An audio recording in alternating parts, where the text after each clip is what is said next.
Am I the a-hole stories? Am I the a-hole for telling my parents, there's a reason my sister can pronounce my 3-syllable name, but not say mama or dada?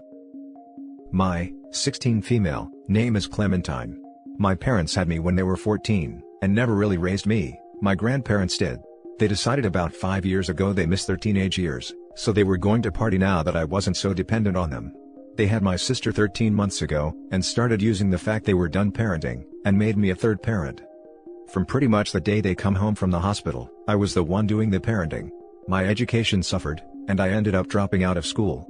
My parents both worked day jobs and would leave money weekly for me to go out and get the essentials, because when they were done working, they would go out to bars and restaurants, and I'd be stuck at home. When the lockdown began in March and they both started having to work from home, they told me they were going to spend a few weeks with a couple they knew, so they wouldn't feel isolated and would transfer me the same weekly money they gave me every week. I was okay with this since they had left me alone to go on a holiday already. They did, but 4 weeks turned into 8 months, and in that time my sister learned to say my name completely fluently. She can say Nana, some word we think means granddad, my name, and Shoo. When my parents came home for Christmas, they didn't notice that she couldn't say mama and awful dada, instead, gave me money on the 21st to go do the Christmas shopping. They still left me to do the parenting. They did notice yesterday and asked me about it, and I told them the truth. They haven't been around her for her to learn the words, and it's not something I knew I had to teach her. Both parents are upset with me, my friends are saying I should have known, but my nana is on my side. Am I the a-hole?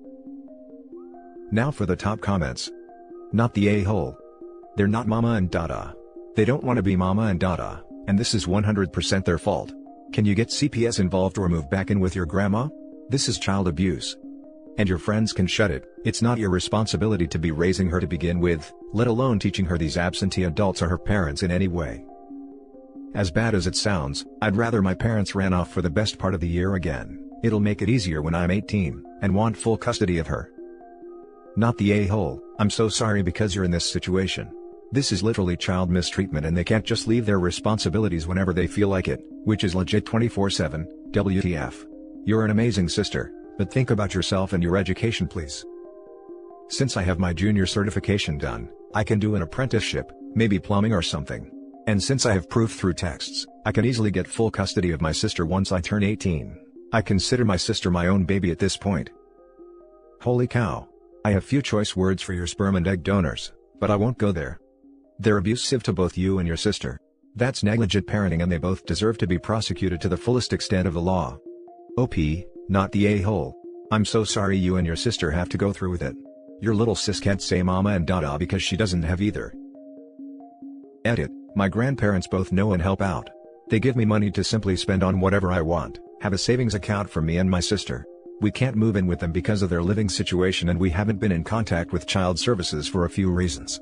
Those reasons being mainly, so I have an awful lot to use against them when I move out with my sister, and selfishly because I consider my sister my baby, and I don't want her going anywhere. I'm planning on doing an apprenticeship.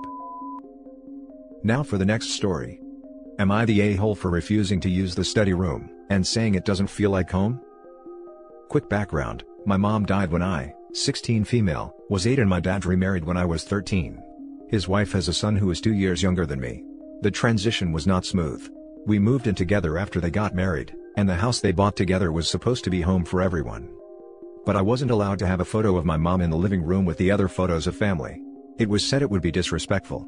I said I thought they told us to make it feel like home, and they told me to find another way.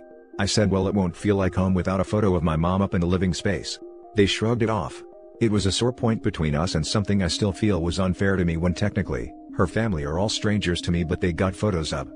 So, my dad and his wife converted the old playroom in our house to a study room for me and her son to use for homework, and it has been used lately for remote school. We were allowed to decorate and put whatever photos in our own space.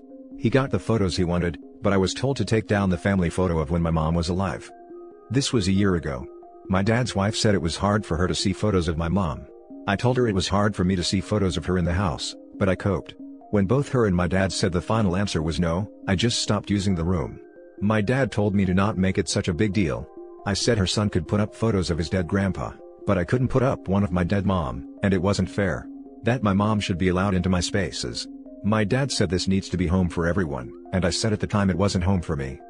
It bothers them now that we're doing school remotely the whole time that I won't use it. I use my bedroom. They said they turned it into a space for school for us, and I should appreciate the effort enough to use it. I told them to let me have a photo of my mom in there and I would, but no was still the answer. My dad said I am being very unfair and childish about it. He also told me I'm the one making it not feel like home. I said they're the ones who refused to let me have a photo on my desk in the study space too. I pointed out since it's not his wife's space, it should be fine, but they have such a big problem with it. Am I the a-hole?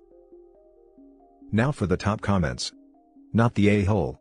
Everything you said was completely correct. If anyone is being childish, it is the adult woman who is hurt by a picture of her stepdaughter's deceased mother. Stand your ground on this one. You're not being an a-hole or unappreciative. OP should remind her dad how her mother would feel if she knew he wouldn't even let her daughter have a picture of her. Talk about disrespecting the dead. Stay strong OP, and know your mother's memory and love will always be with you no matter what. Not the a-hole. Your dad's wife's self-esteem is threatened by a 13-year-old putting up a picture of her dead mom. It is pathetic behavior for an adult woman, and she should be looking into counseling for herself to help her resolve her self-esteem issues. Your dad's behavior is totally unacceptable for not sticking up for you, and allowing his wife's delicate self-worth to dictate your memories and how you remember your late mother. He is neglecting you, and incidentally, he's not doing his wife any favors by enabling her behavior. Not trying to be cruel to you here, just most people do not feel threatened by a dead person. Perhaps show your dad the post. I suspect he knows perfectly well that if it got out that he prevented his daughter from having a photo of her dead mom up, even in private, he would be ridiculed and shamed as a poor dad, which he is.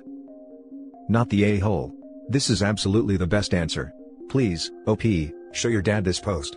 How terribly awful they won't let you have pictures of your mom. Not the a-hole. They should not be making these efforts to make it as if your mom didn't exist. Your stepmom seems very insecure and immature about this, and your father should be sticking up for you. There is absolutely nothing wrong with you wanting to put up a picture of your mother.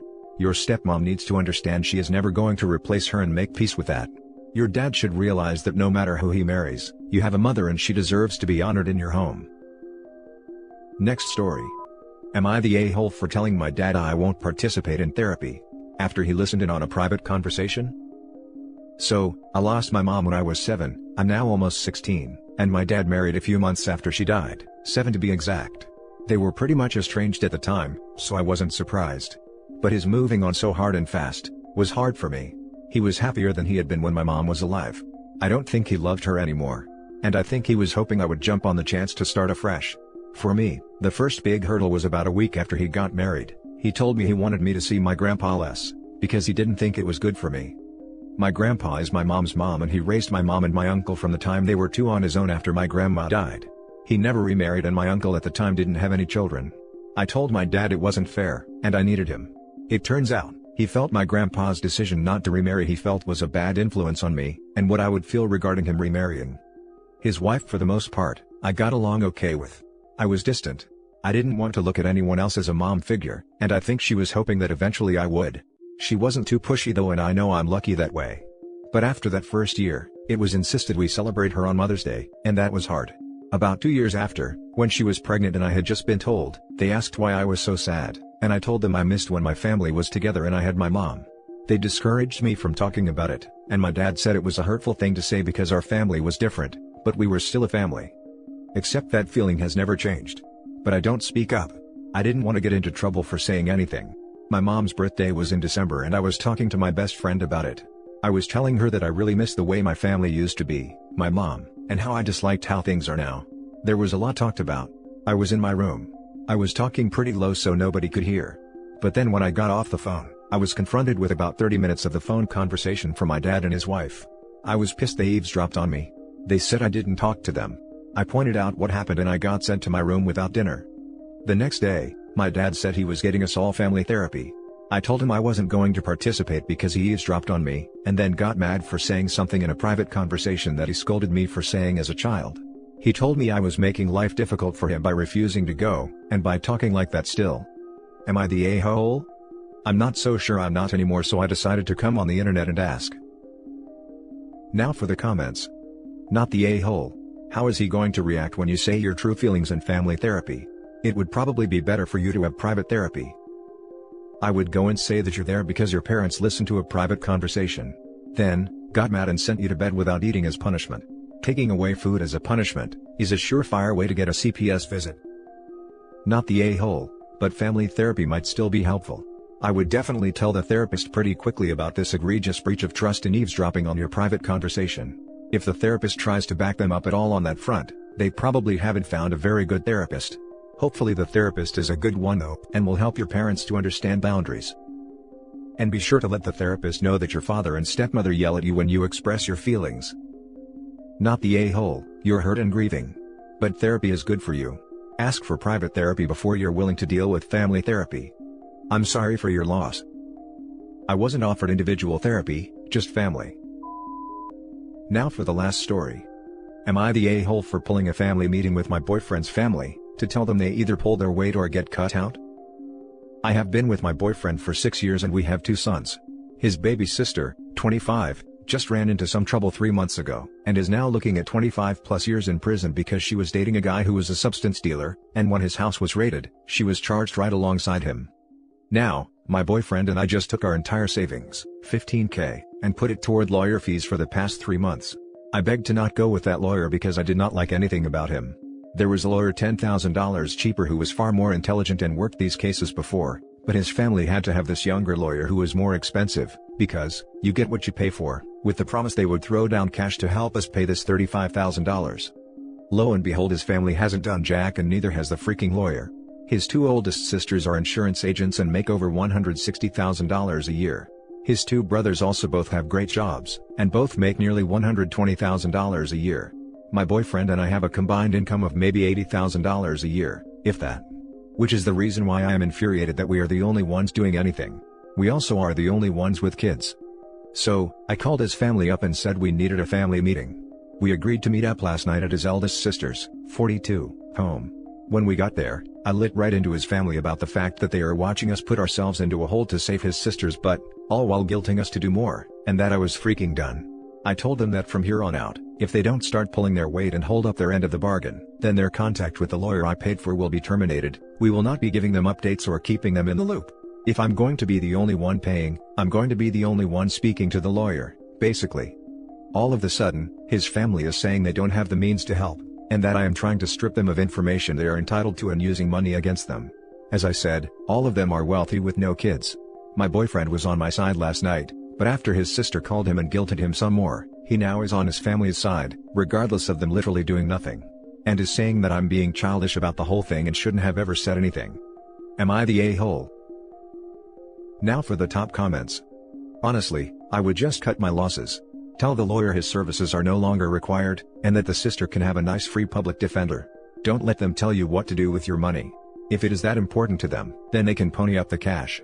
What god-awful entitled people. Not the a-hole. I agree with this OP. I feel bad for your boyfriend, but he is getting majorly taken advantage of with it being his sister. Not the a-hole. The family is entitled and sucks, and the sister sounds like a mooch. And you and your boyfriend, so they promised to help you pay before you took out your savings, or they said they would after? They told us they would help pay before we took out our savings. They were all supposed to start paying the lawyer monthly after that initial payment. Together we had a plan to each pay $400 apiece, which would have been $1,600 altogether. So far, none of them have held up their end, and my boyfriend and I are the only ones paying. Not the a-hole. Good for you for putting your foot down, hopefully not too late. If you're paying for the lawyer, you're the only one entitled to the information. Also, why didn't you choose a lawyer you wanted, since you and your boyfriend are the only ones paying? Because in the long run, my boyfriend's family convinced him that the cheaper lawyer wouldn't do anything to help. Which of course sent him into a panic. At that point, I had to step in and take that extra cost to save his mental state. And that's it for this video guys. If you have thoughts to share, leave a comment below. Don't forget to hit like and subscribe if you like this content. I'll catch you in the next one. Good day everyone.